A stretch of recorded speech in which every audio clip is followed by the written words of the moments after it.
All right, everybody. Facebook Live. All right, hold on. Where are we here? There we go. All right. So this is Coach Talk Q&A number 18. And I've got a few good ones for us today that are sort of responses to some of the other videos I've done. So in this short video, we're going to talk about creating issues. You coaches creating issues where there were none. Oh man, there's no issue at all with my client, but I'm going to create something. I'm going to create a problem so I can coach the problem and then feel good about the work I've done afterwards. No good about that. So how do coaches create the problems and end up solving them? And how do you not do that? Okay. Let's see. How to manage the scammer, or what some call the scammer. I call the scammer the saboteur, your demons, gremlins, right? Different voices, different words for that same concept. How do you manage that? The next question, what is your beef, Ron? Actually, it started with Ron. What's your beef with values? And what do you find lacking in values work? So I'll keep the best for last, and I'll leave that one for last, in fact. Okay. Talk about creating issues where there are none. Okay, so where this shows up usually with coaches is they don't actually get a clear want from their client, a clear agenda from a session. Now, this happens also in conversations with people when we don't actually have a clear outcome. What are we actually talking about? What are we going for in this conversation? Now, of course, I'm not talking about an easy Sunday morning conversation. There doesn't have to be an agenda per se. But if you're having a conversation in a board meeting, or if you're having a conversation with a client, you had better be really clear about what it is that you're going for, right? What is the outcome of this conversation? And what coaches do is they get a general topic, a general idea. I want to talk about, I'm really frustrated with my father or my mother, or, boy, my kids are driving me nuts right now and I just don't even know what to do. And then coaches just jump right in and they start making up stuff. What happens is your shortcomings as a human being, your uncertainties, your fears all start to project what this person should do, what the problem is, what could be done. And what coaches do is they start crafting questions to manufacture issues where there might not be anything at all. And then, if you want to listen to the last coach talk, I talked about coaching bedrock. We start lifting off of coaching bedrock, and now we're just coaching in the ethers and coaching doing oftentimes very poor work because you're not actually addressing the actual problem. So let me see. So that's a major way that people do it. What they'll do is so I'm just going to give an example. So I've got some challenge with my father and my mother, and I just blah blah, and my kids are just driving me nuts. And many coaches will say, okay, great. So let's talk about that. It sounds like you need to be more at peace with yourself. You need to calm down, or you need to get settled, or take a deep breath. Dear God, coaches, shut up with the deep breath.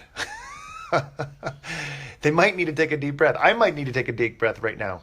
But don't begin by telling people to breathe. You can point out, hey, listen, man, you are running 100 miles an hour.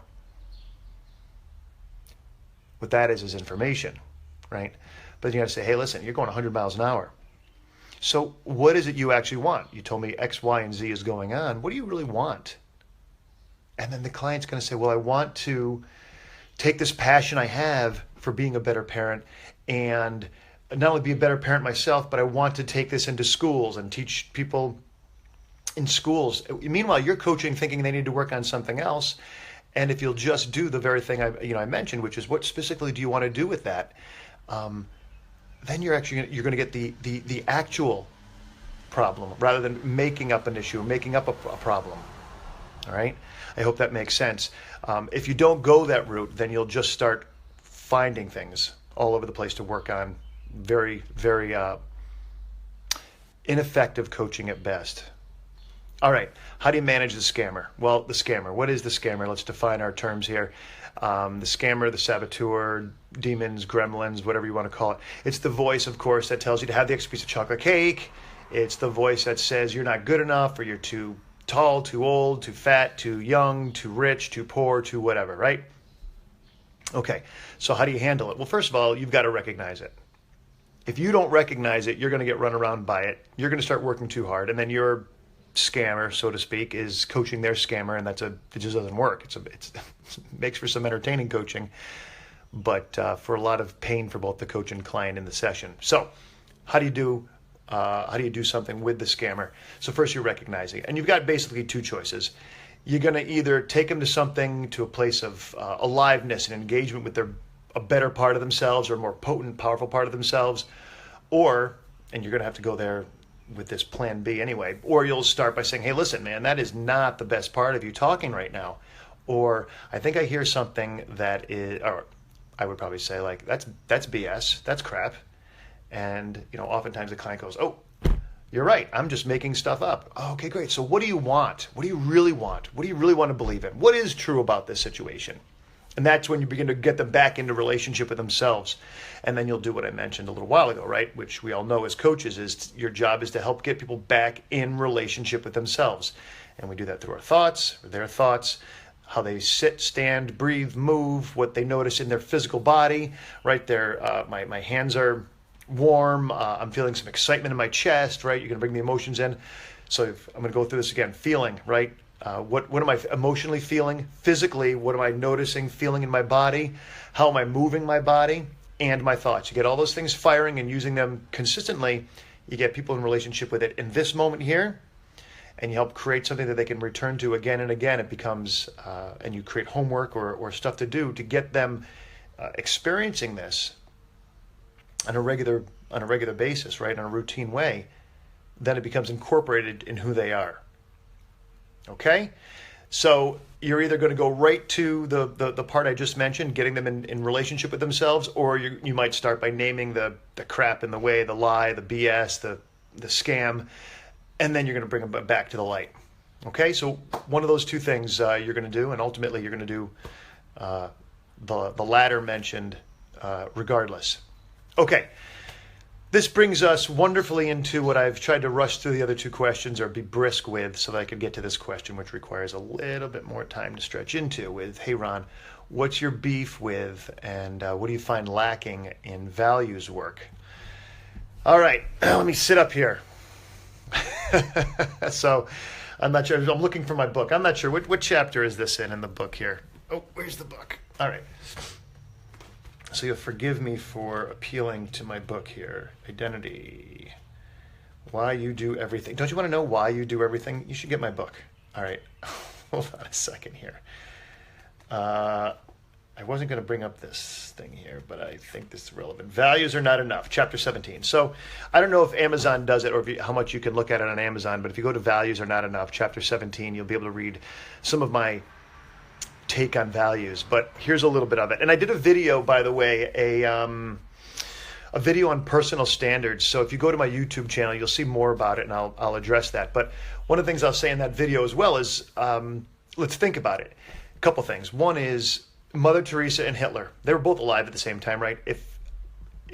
Well, let me back up a little bit further.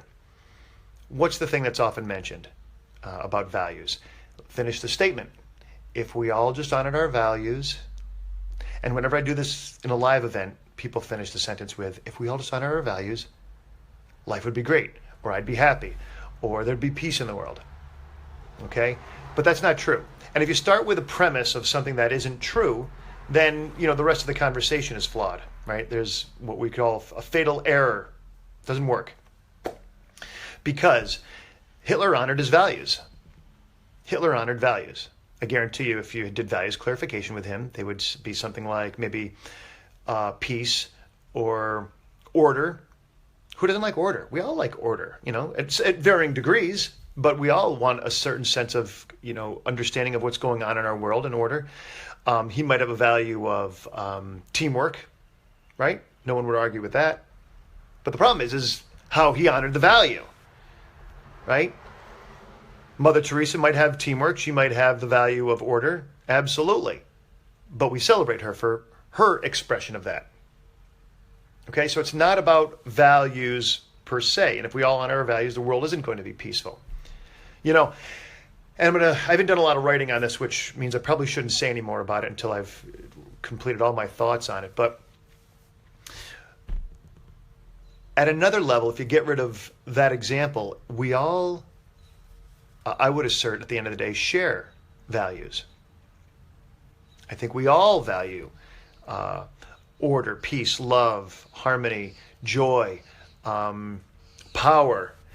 We all value all the same things at varying degrees at different times and seasons of our lives, and we express them differently. Okay. So, and then I know my fellow coaches out there will say, okay, great. So that's the point. So let's find out your version of the value, your brand of the value, and help the client honor that. That's fine. That's fine. But great. Heather's writing that she loves the conversation. Good. I'm glad. This is an important conversation for me because I don't do values work at all with my clients. I just don't. Because when you say honor your value, it is, for me, listen to the language. I'm going to honor my value. Great. It is one step removed from the main event in coaching, which is helping people be in relationship with themselves, which means to be powerful, as an example, be confident, be gentle, be loving, be thoughtful. So do you want me to honor thoughtful or do you want me to be thoughtful? That matters. That matters. Those words matter. Okay. Now, I'm going to say one step more is that, yes, someone will say, well, I help my clients get clear about them, and then they get clear about what they're going to do to honor that value. That's fine. That's fine. You go do that. But at the end of the day, I think the truer conversation is we all honor the same thing, clients. We all do. So that you love and you realize, wow, I now recognize that power is important to me. Well, that's great. That's fantastic. It's good that you recognize that power is important to you. But are you going to miss the rest of humanity and recognize power is important for everyone? Everyone wants to exert a certain level of power and autonomy and authority in their lives. Everybody does. So there's a little bit of it coming home, but there's a little bit that needs to be recognized of, I would say a lot of it. We all have the same thing. But for your season, the season you're in life right now, this is what's important. So it's not like you're just going to have to fall in love with this thing and this is the truth of who I am forever. It's like, yeah, it's important right now. I can only go so deep and I don't have a lot of questions popping up right now. So I can't go further to see what other objections there might be. But what I talk about instead are these things I call personal standards. Personal standards is something I guess I created. There's nothing new under the sun, so somebody else has done some version of this, I'm sure, at some point. But what I do with my clients are personal standards. And personal standards are, again, I'm going to refer you to that YouTube video, but they are basically affirmations with actions. And yeah, go watch that video because it's going to say a whole heck of a lot more and give the context of why I do them. But the truth is we need to recognize where in our lives are we not showing up as powerfully as we want to or as we might, and then selecting or choosing, okay, this is who and how I need to be in the world. And then creating a consistent plan of action that you will take on a daily basis, to grow in that capacity. And that to me is way, and I found with my clients and I found with the coaches I've taught this and that they do this work with their clients, it is way tighter a conversation than the values conversation. It's a more meaningful conversation. It's a more rigorous conversation, which leads to results, which is what we're after as coaches for our clients. And again, and in fact, my 12-year-old, we just worked on one of his personal standards. He only has one right now, but it's an area of his life that he knows he wants to sharpen up a little bit on. So we created an area that he knows a specific way of being he wants to be, and something that he can do on a daily basis to measure his success. Because as I was about to say before, is what we want with our clients is a way for them to see that they have grown into this. Not that I value power in my life, and so I've done these 5 things, so I value power in my life. Great. Who cares? What you want to see is that you have grown into something, that you have shown up differently, and that you are, and I would probably even argue that it's not different, but that you are a fuller articulation of who you are, right? And so what I can see is as I do this thing on a daily basis, as I do this other thing on a daily basis, I'm actually exhibiting evidence that I am this man. All right. There's so much more to be said about personal standards. Like I said, the video is like probably 11 or 12 minutes long. Feel free to either on that video or this video to ask more questions and I'll address them.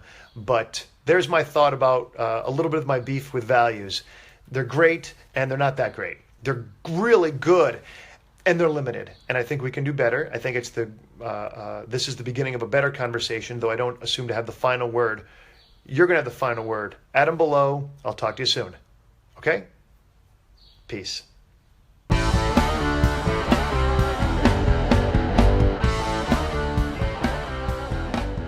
If you got something from this video, click like and subscribe in the center of the screen.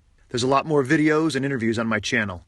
If you'd like to learn more about coaching Uncompromised, hit the icon on the left. If you'd like to see some more videos on living uncompromised, tap the icon on the right. If you have any questions, comments, or if you want me to cover any other topic, just write me below.